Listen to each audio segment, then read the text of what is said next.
Good afternoon to one and all. I am Dr. Krishnam Raju from Hyderabad, India. I graduated with PhD degree from IIT Bombay, and presently I am working as a project staff at the IIT Bombay. And I am here to present my part of my research work. So that is microstructure and texture evolution of hydroformed austenitic stainless steel tubes. So far we have seen much talk on polymers, etc. Now there is a small change. So I'm going to metallic materials, that is austenitic stainless steels. As you know, the carbon steels are 90% used for engineering application, but the drawback of carbon steel is a rusting nature. Hence, when you want a material free from rust, we go for stainless steel. In the stainless steels also, we have different grades of stainless steel. Martensite grade stainless steel, austenitic and ferritic. So my work is an austenitic stainless steel. By this time, we have seen the austenitic. So what are the vessels we use in the cooking utensils? All these are austenitic stainless steel. So now my presentation is an austenitic stainless steel tubes. So first I have taken the sheet material, then I have converted the sheet into the tube material. Then I deformed the tube under the hydroforming conditions, but they will sending water into the tube under high pressure. Then it is bulge shape. Then from that, I have taken the sample and I have characterized for microstructure and I have evaluated the results. So that hence my talk is a microstructure and texture evolution of hydroformed tubes made of austenitic stainless steel. So this is my outline of presentation. I will be giving a brief introduction of austenitic stainless steel, then characterization of the steel tube for various mechanical properties using tensile test, then tube forming operation by using tube bulging test, then texture evolution, microstructure and texture evolution using XRD and scanning electron microscope, then conclusions. So as I mentioned, the austenitic stainless steels are the third generation, second generation high strength materials. So these have around 600 and more than 600 MPa tensile strength and more than 60% elongation. Hence, they have the right combination of strength and ductility along with corrosion resistance. Hence, these are used for applications where corrosion resistance along with strength and ductility is important. Similarly, the tubes produced from austenitic stainless steel used for automobile exhaust system as well as aircraft tailpipes where corrosion resistance as well as power mobility is important.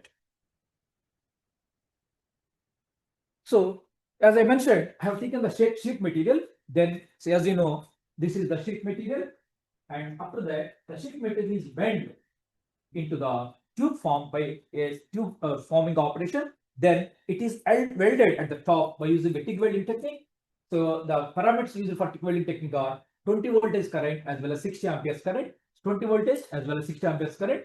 And from that, so the tube dimensions are 35 mm OD outer diameter and the tube wall thickness is 1.2 mm. So once the tube is made, then a sample is collected from the weld region and characterized for the mechanical properties like hardness, tensile strength, etc. It has noted that the weld region has slightly lower value of tensile strength, which is around 680 MPa compared to the unweld region, which is around 710 MPa. And the amount, similarly, the ductility is high in the unweld region, which is around 47% compared to the 45% elongation at the weld region.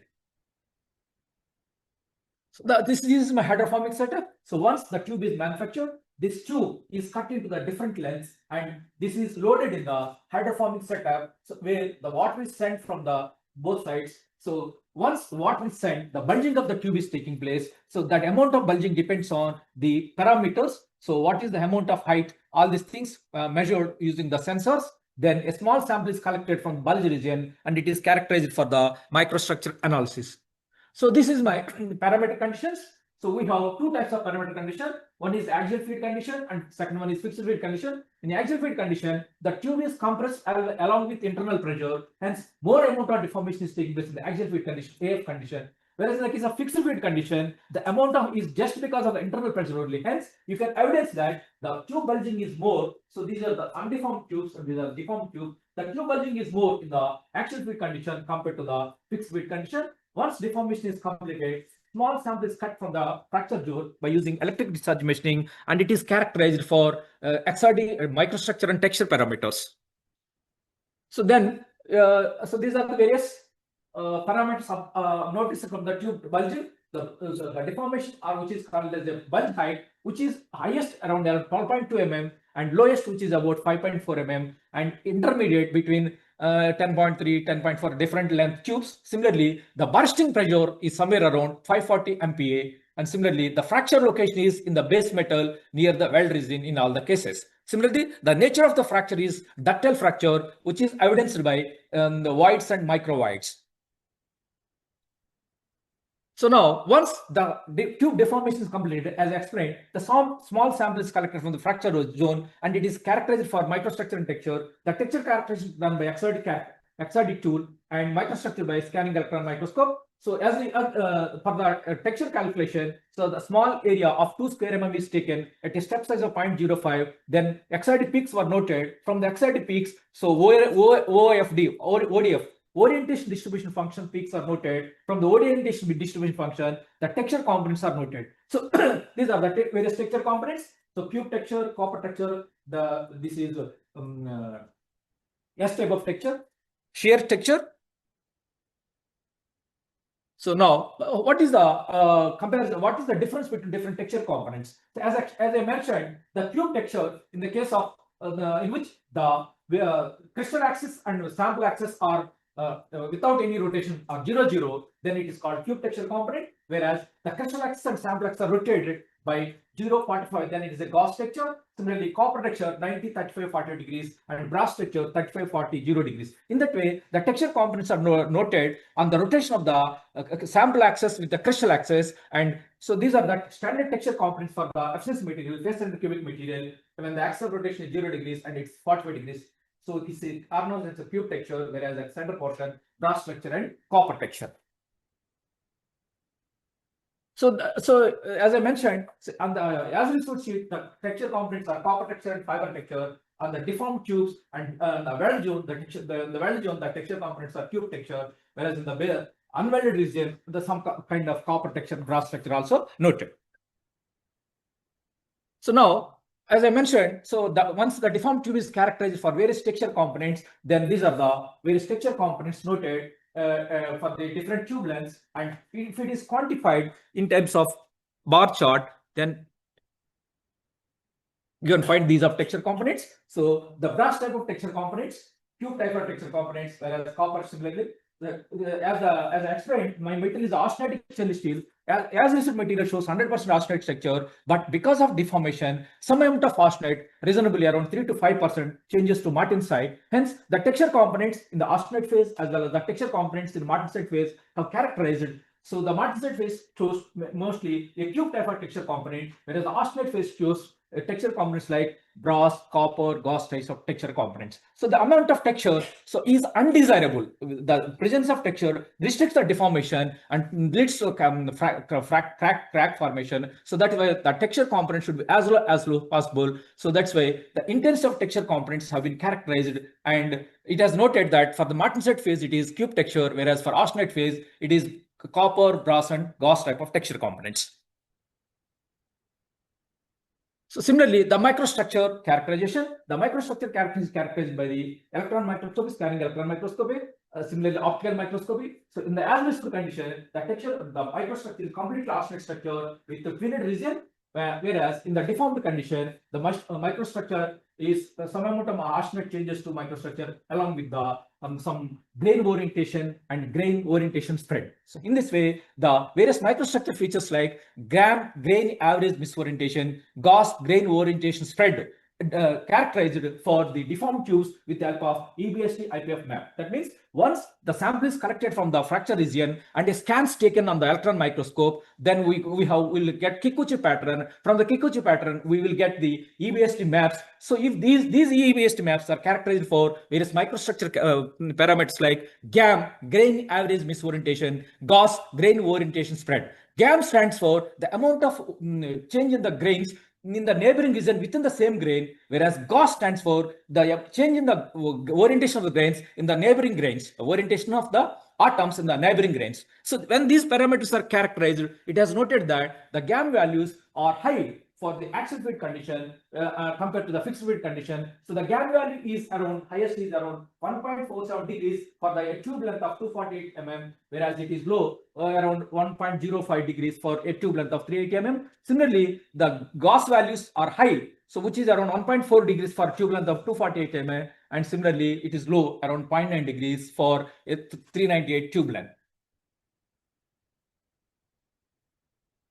Similarly, martensite fraction and twinned fraction. So as I mentioned, so maybe undeformed tube shows 100% austenite with negligible amount of martensite, but on deformation, considerable amount of austenite changes to martensite. The highest is somewhere around 3.3% for the tube of length 2.8, whereas the lowest is 0.059. Similarly, twinning region. As I explained, the as resolved sheet contains austenite phase with the tinned region. As resolved sheet means it is rolled and annealed condition, so it is having some annealing tints. And on deformation, the annealing tints slowly comes down and the deformation twin starts. In this way, what is the fraction of annealing twin and deformation twin quantified in the deformed tubes? And it has noted that the annealing tube are significantly lowered, not much lowered in the deformed tubes. So similarly, the factorography studies conducted by collecting the sample near the fracture from both from the weld region as well as from the base metal region. It has noted that the factorography shows it is completely ductile fracture because the voids and microvoids both in the weld region and unweld region. Even in the weld region also, the deformation is considerably low, but the fracture is a cup and cone fracture, which is a ductile fracture as well as from the base metal region. Similarly, in order to, as Madam said, so in order to evaluate my data, so why my forming limits are within limit or not, we have conducted simulations also by using Tamstrom software, and for that we have taken the so SolidWorks software. We have developed the tools and developed the tools as well as the tube. So this is the straight tube, this is the simulated welded tube, and these tubes are simulated, and then it has noted that the results obtained on the experimental condition are coinciding with the simulated result. That means the amount of deformation on the unwelded condition and weld condition are coinciding with the simulated value, more or less coinciding the simulated values. After that, the conclusions made like this. So because of the weld region, the formability is marginally decreasing. Hence, the welded tube shows the lower formability or forming limit diagram, whereas the unwelded tube shows the considerably little amount of higher amount of formability. Similarly, the data from the simulated data as well as from the experiment data are almost coinciding. So these are my findings. The formability was influenced by the weld condition and boundary condition. So because presence of the weld condition, the formability is coming lower. Similarly, boundary condition, as I mentioned, axial feed and fixed feed are the boundary condition. In axial feed, the tube is forced from both ends with the compressive load as well as with internal pressure. Because of that, the axial feed shows higher amount of deformation compared to the fixed feed condition. Similarly, the microstructural features like grain average misorientation and grain orientation spread are comparatively higher for the axial feed condition compared to the fixed feed condition. Similarly, the texture components were cube texture in the martensite phase and brass and copper fiber texture in the austenite phase condition. Similarly, the fracture location is in the base metal near the weld region, both for the axial feed condition as well as fixed feed condition. Similarly, the simulated data shows the higher value of forming limits for the unweld condition compared to the weld condition, which is called seamless tube and seam tube. Seam tube is a weld tube, whereas seamless is a straight tube, unwelded tube. Similarly, this is my complete research work. So I have taken the plain sheet, I have taken the formability, then I have welded the sheet with another weld, then I have taken the formability, that is called Taylor weld blank. Similarly, I have taken the sheet and it is converted to the tube, and I have taken the formability. From all this sheet, welded blank and welded tube, it has noted that as a result sheet showed a better formability compared to the welded sheet compared to the welded tube. But tubes with extrusion process are costly. Hence, tubes generally produced by welding process, though there is a constant of decreasing formability, but the welded tubes are comparatively cheaper compared to the seamless tubes or tubes produced by extrusion process. That's why most of the engineering applications go for welded tubes, though there is a limitation of lower in the formability. So that's about my conclusion. That's about my presentation. So these are my PhD supervisor, Professor Narasimhan from IIT Bombay, Metallurgical Engineering Department, Professor Sushil Mishra from Metallurgical Department, and my lab mates and my lab staff. Thanks one and all, and thank you all.